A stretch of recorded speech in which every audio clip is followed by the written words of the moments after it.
So hey guys, welcome back to my YouTube channel. तो आज हम ड्रैगन गॉड सीरीज को फिर से कंटिन्यू करने जा रहे हैं। तो जैसे कि हमने प्रीवियस एपिसोड में देखा था, टांग्यू की सोच रही होती है कि ये साथ में जिएंगे और साथ में मरेंगे किसी भी सिचुएशन में। इस पॉइंट पे ये सच्चे टीममेट्स बन गए हैं। जॉनी बोलता है कि तो एपिसोड नंबर 73 की स्टार्टिंग होती है। जॉनी बोलता है कि यूआनएन अपने साउल फ्रूट को शेयर करो सभी के साथ, ताकि इमीडिएटली उनकी जो पावर है वो रिस्टोर हो जाए। यूकी बोलती है कि पहले तुम रेस्ट तो करो, मैं अपनी अर्थ एलिमेंट को यूज करती हूँ यहाँ वहाँ देखने के लिए। टांग्यू की बोलती है कि रुको, वेट करना सभी, ऐसा लग रहा है कि मैंने एक मेटल माइन को फाइंड कर लिया है। मैं टनल बनाती हूँ और वहां पे जाती हूँ। फिर सभी वेट कर रहे थे, टांग्यू को रेस्ट कर रहे थे। क्वानक्यू एक कम्युनिकेशन चैनल को यूज करते मतलब एक तरह से मैसेज भेजती है, मैसेज नहीं मतलब बोलती है कि मैंने एक प्राइवेट कम्युनिकेशन चैनल को ओपन कर लिया, क्या तुम ठीक हो? जॉनी बोलता है कोई प्रॉब्लम नहीं है, मेरे पास स्ट्रॉन्ग एबिलिटी है, तो तुम्हें चिंता करने की कोई जरूरत नहीं है। तुम्हें किसने बोला था बाहर जाओ और मेरे को सेव करो? मैंने ये वर्ड भी सुना कि हम जिएंगे और मरेंगे साथ में ही। मैं उस पर्सन को शुक्रिया बोलना चाहता हूँ। क्वानक्यू बोलती तुम कैसे शुक्रिया बोलना चाहते हो? जॉनी बोलता शायद जो मैं यहाँ पे इकट्ठा करूंगा उसे दे दूं, हार्वेस्ट को। क्वानक्यू बोलते किसे तुम्हारी हार्वेस्ट चाहिए? जॉनी बोलता तो अच्छा वो तुम हो। क्वानक्यू बोलती है मैं तुम्हारी लाइफ को सेव करना चाहती, वेल तुम्हें बचाना चाहती थी। जॉनी बोलता ठीक है, मैं ग्रेटफुल नहीं होऊंगा तो। क्वानक्यू बोलती क्यों? जॉनी बोलता तुमने मेरी लाइफ को सेव किया है तो मेरी लाइफ तुम्हारी होगी, इसका मतलब फ्यूचर में मैं तुम्हारा होऊंगा। क्या बोलता रहता है। उसके हाथ को पकड़ लेता और बोलता है कि मैं फ्यूचर में भी तुम्हारे ऊपर रिलाई करूंगा, अब तुम कुछ नहीं कर सकती हो। जॉनी ने उसका हाथ पकड़ा होता है, क्वानक्यू छुड़ाने की कोशिश कर रही होती है, फिर वो अपने फेस को भी मतलब मोड़ लेती है। जॉनी बोलता है कि दूर मत देखो, हम साथ में रहेंगे, क्या मैं तुम्हारे हाथ को पकड़ सकता हूँ? तुमने ऐसा पहले नहीं बोला था कि हम साथ में रहेंगे? वेल ऐसा वैसे ही अब तुम मेरे को इग्नोर क्यों कर रही हो? वो फिर जॉनी को अपनी आर्क से मारती है, वेल बाजू से, एल्बो से, पर फिर भी जॉनी हाथ नहीं छोड़ता, वो साथ में बैठे रहते हैं। क्वानक्यू बोलती क्या तुम्हें डर नहीं था? मतलब तुम डरे थे क्या? जॉनी बोलता है हाँ ऑफ कोर्स मैं डरा था, मैं मरना नहीं चाहता था, पर मैंने एक्सपेक्ट नहीं किया था कि सभी मेरे को सेव करने के लिए आ जाएंगे। सच बताऊं, मुझे बहुत अच्छा लगा उस मोमेंट में। हम अब से असली टीम है, मैं बहुत ज्यादा लकी हूँ कि मैं तुम लोगों को मिला। क्वानक्यू हंसी होती है, स्माइल करती है और बोलती है कि सभी सेम ही सोचते हैं तुम्हारे लिए भी। जब ऐसे टांग्यू की वापस आ गई, उसने इन्फॉर्म कर लिया था कि उसने एक रेयर मेटल माइन को फाइंड कर लिया है। वहाँ पे दो तरह के रेयर मेटल्स हैं, गोल्ड और मिथ्रिल, जो कि कुछ ज्यादा हाई क्वालिटी के हैं। टीम वहाँ पे डायरेक्टली पहुंच के उन्होंने माइनिंग स्टार्ट कर दी। यूआनएन बोलते ब्रदर्स जॉनी, हमारे पास स्टोरेज नहीं बची, सब कुछ फुल है, अब हम क्या करें? यहाँ पे कुछ ज्यादा मेटल और हम सभी को कैरी नहीं कर सकते हैं। यूके बोलती है मेरे पास भी स्टोरेज रिंग है, हम इसमें भी स्टोर कर सकते हैं।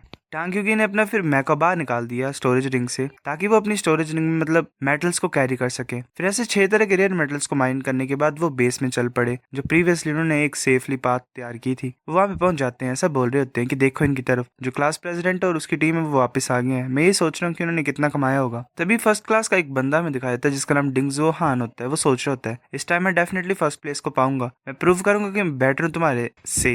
जाय बोलता है कि ठीक है, सभी यहाँ पे हैं। लांजानियो की टीम के अलावा और बिंग पियालियांग की टीम के अलावा बाकी के मेडल्स को हम काउंटिंग स्टार्ट करेंगे। फिर ऐसे बच्चे बोल रहे होते हैं काउंटिंग हो रही होती है। एक बोलता है कि वाह ये तो डिंग जुआन हान की टीम है, यहाँ पे इतने ज्यादा हैं, ये तो 500 केजी से ज्यादा है, ये तो डबल है बाकी टीमों से। वो फिर जॉनी की तरफ देखते और सोच रहा होता है ये कैसा लगा तुम्हें, और तुम देख सकते हैं ना कि मैं कितना ज्यादा ग्रेट हूँ। वेल जॉनी ने थम्स अप दिया होता है। जय बोलता है कि सब कुछ कैलकुलेट है, कांग्रेचुलेशन तुम सभी के लिए, तुमने सक्सेसफुली एग्जाम को कंप्लीट किया है। 2 घंटे की रेस्ट के बाद तुम्हें स्कूल में वापस ले जाया जाएगा। वो बच्चे हैरान हो जाते और बोलते टीचर जाय वेट करो, तुमने लांजानियो की टीम का रिजल्ट हमें क्यों नहीं दिखाया? Well report. जाय बोलता है कि जो टास्क उन्हें मिला था वो डिफरेंट था तुमसे, ये सही नहीं होगा अगर उनका जो रिजल्ट है उसे हम तुम्हारे साथ काउंट करें, उनका काउंट सेपरेटली होगा। वो बोलता है कि टीचर्स आयो, ये डिफरेंट क्यों है, ये कुछ ज्यादा अनफेयर है हमारे लिए। बाकी बोल रहे थे हाँ। एक लड़की बोलती है कि मैं भी ये फील करती हूँ। कमांडर बोलता है कि शर्क अकेडमी हमेशा फेयर होती है। ऑफ कोर्स डिफरेंट ट्रीटमेंट होगा क्योंकि जो टास्क थे वो डिफरेंट थे तुमसे, ये इंपॉर्टेंट है, तुम्हें जानना होगा इतना सा। तो वो बच्चा बोलता है अगर वो कर सकते तो हम भी कर सकते हैं, मुझे लगता है कि स्कूल ऑन पर्पस ऐसा कर रहा है। जाय बोलता है अगर ऐसी बात है तो ठीक है, मैं दिखाता हूँ कि उन्होंने किस तरह के डेंजर फेस किए हैं, देखो। वो एक स्क्रीन में लगा देता है। बोलता है कि उनके साथ क्या हुआ है जब वो ट्राई कर रहे थे रिमेनिंग 2 टाइप्स ऑफ मेडल को फाइंड करने के लिए। तुम देख सकते हो यहाँ पे वो सिचुएशन वो देख रहे होते हैं। वो बच्चे भी हैरानी से देख रहा होता है, सोच रहा होता है कि मैं देखता हूँ कि डिफरेंस क्या मेरे और उसके बीच में। वो सभी स्क्रीन की तरफ देख रहे होते हैं। स्क्रीन में वो जॉनी और बाकी टीम दिखाई जाती है। वो देख रहे होते हैं कि कैसे कैसे स्टॉर्म्स ने उनके ऊपर अटैक किया होता है। वो लड़का भी हैरान हो जाता है, बाकी भी हैरानी से बोल रहे होते हैं क्या मेटल स्टॉर्म। वो पूरी कंडीशन देख रहे होते हैं कि कैसे कैसे वो शील्ड डिस्ट्रॉय हो गई होती है। वो बोलते हैं ये प्रोटेक्टिव शील्ड नहीं है, वो मेका वाली, ये इस चीज को डील कर रहे थे। वो फिर ऐसे देखते हैं कि कैसे लांजानियो ने यूएनएन को बचाया होता है और वो लास्ट में बचा होता है अपने स्पेयर को यूज कर रहा होता है, कॉलोनी को प्रोटेक्ट कर रहा होता है। वो बच्चा, उसकी आंखों में आंसू आ जाते हैं। वो सोच रहा होता है ये इस लेवल तक पहुंच सकते हैं, अगर मैं होता तो मैं ऐसा कर सकता। फिर ऐसे होल के अंदर का सीन दिखाई देता है। बाकी बोल रहे थे अब हम क्या करें, जॉनियो अभी आया नहीं अंदर। बाकी बच्चे बोलते देखो कैमरा स्विच हो गया अब होल के अंदर। जॉनियो हैरानी से देख रहा होता है क्योंकि डोंग क्वान क्वान की रो रही होती है और बोलती है नहीं ये ऐसा नहीं हो सकता है। वो जोर से रोती है और चिल्लाती है कि हम उसे छोड़ नहीं सकते हैं, मैं भीख मांगती तुमसे, मेरे साथ चलो और उसे बचाओ, हम एक टीम है, हमें करना ही पड़ेगा, हम साथ में जिएंगे और साथ में मरेंगे। ये सुन के वेल सभी रो ही रहे होते हैं एक तरह से, और सभी फिर क्वान क्यू की बात को सुन के वेल ज्वानियो को रेस्क्यू करने के लिए चले जाते हैं। इस चीज को देख के जो बाहर के बच्चे होते हैं वो भी रो रहे होते हैं। ज्वानियो वेल को ज्यादा मूव हो गया होता है ये सुन के, और क्वान क्यू को देख के क्वान क्यू को रोता है, वो देख रहा होता है, सोच रहा होता है क्वान क्यू, और उसके जो चेस्ट में एक एनर्जी टाइप फॉर्म हो रही होती है। वेल अब ये पता नहीं कैसे मिस्टीरियस एनर्जी है जो इमोशन से फॉर्म हो रही है। वो लास्ट पैनल को देख के सभी हैरान होते हैं। वो जो बच्चा होता है वो अपनी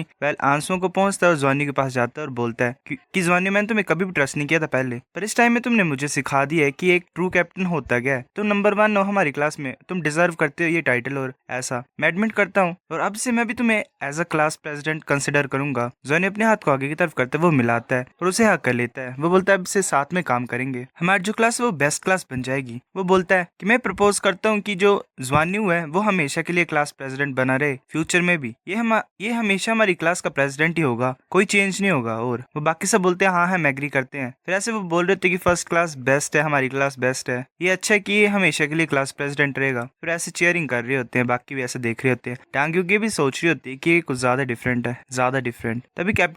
तभी हमें दिखाया जाता है कैप्टन जायो के पास होता है और बोलते टीचर जायो उस टाइम पे तुम ऑब्वियसली रिपोर्ट कर सकते थे कि लान ज्वानियो ने कितना ज्यादा मेडल ऑब्टेन किया है, पर तुमने वो वीडियो के दिखाई उन्हें। जायो बोलता है इसीलिए ताकि मैं दूसरे स्टूडेंट्स को डराना नहीं चाहता था कि लान ज्वानियो की टीम ने कितना ज्यादा कलेक्ट किया है। कमांडर बोलता है तो अच्छा इसलिए तुमने वो रिपोर्ट नहीं किया। कमांडर बोलता है तो तुमने फिर बाद में भी क्यों लान ज्वानियो की टीम ने जो भी इकट्ठा किया तो उसे तुमने कैलकुलेट करने क्यों नहीं दिया? तुम्हारा ये मतलब है कि हमें कैलकुलेट करने की जरूरत नहीं उस मेडल को जो उन्होंने पाया है। जायो बोलता है कि तुम खुद गैस कर ही सकते हो। वेल पता नहीं क्या बोलना चाहते हैं। फिर ऐसे शर्क अकेडमी में वो वापस आ जाते हैं।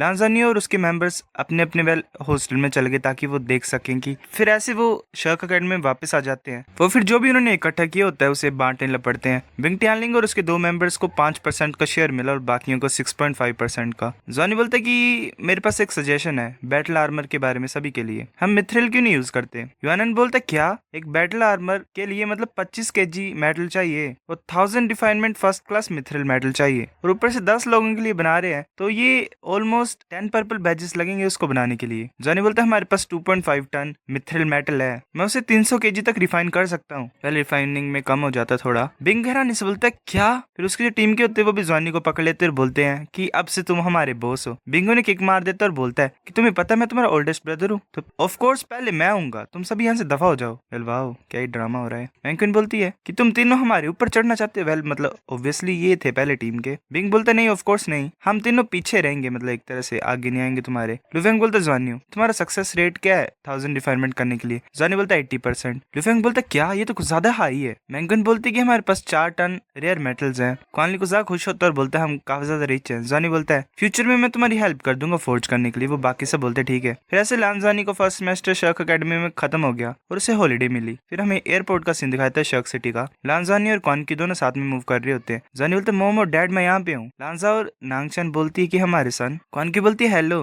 बाकी उसके पेरेंट्स बोलते हैं कि क्वानकी तुम्हारी जो कानकी तुम तो कुछ ज्यादा प्रिटी हो। नानचंग बोलती है मैंने तुम्हें कुछ ज्यादा मिस किया सन। कानकी क्या तुम्हें जॉनी तंग करता है? क्वानकी बोलती है हाँ काफी ज्यादा तंग करता है मुझे। नानचंग बोलते ठीक है मैं तुम्हारे लिए इसे पनिश करूंगी। जॉनी बोलते मोम तुम हर बार दूसरे लोगों की क्यों साइड लेते हो? नानचंग बोलती है कि ऑब्वियसली मैं तुम्हारी हेल्प कर रही हूँ, तुम कहाँ इतनी अच्छी और सुंदर लड़की को फाइंड कर सकते हो क्वानक्यू की तरह। क्वानक्यू ब्लश करती है और बोलती है आंट पहले भी रिश्ते कराने लगी होती है। जॉनी फिर रानी से पीछे नोटिस करता है 2 लड़कियां आ रही होती है। वेल ऑब्वियसली एक नाना है। बाकी सभी जो लोग होते हैं वहाँ पे प्रेजेंट वो बोल रहे थे ये दोनों कौन है? वाओ ये तो कुछ ज्यादा ब्यूटीफुल है। जॉनी बोलता टीचर नाना। वेल काफी टाइम बाद मिल रही है ना ये। जॉनी खुशी से बोलता टीचर नाना, और जो नाना होती है वेल फिर हमें उसका फेस दिखाया जाता है। वेल मास्क तो खुला नहीं पर दिख ही रही है ऑब्वियसली। वो दोनों खुशी से बोलते हैं उसका नाम वेल टीचर नाना और उसके पास जाते हैं। कौन की बोलते टीचर नाना मैंने तुम्हें कुछ ज्यादा मिस किया है। जॉनी फिर बोलता है कि टीचर नाना ये कौन है? कौन की बोलती है मेरी फ्रेंड है और ये इस टाइम मेरे साथ आई है। वो लड़की बोलती है हेलो मेरा नाम आनपी है और मैं तुम्हारे टीचर की फ्रेंड हूँ, मैं कुछ ज्यादा खुश हूँ तुमसे मिलके। वेल ऑब्वियसली ये स्पाई है एक तरह से जो कि इसके पीछे लगाई हुई है। वो बोलते हैं हमारे पास कार है तुम्हें मतलब ले जाने के लिए, हमारी कार आ गई चलो साथ में चलते हैं। फिर हमें बताया जाता है कि आनपी डेफिनेटली नाना की फ्रेंड नहीं है, वो एक कंपेनियन है जो फेडरेशन ने अरेंज की है ताकि वो नाना को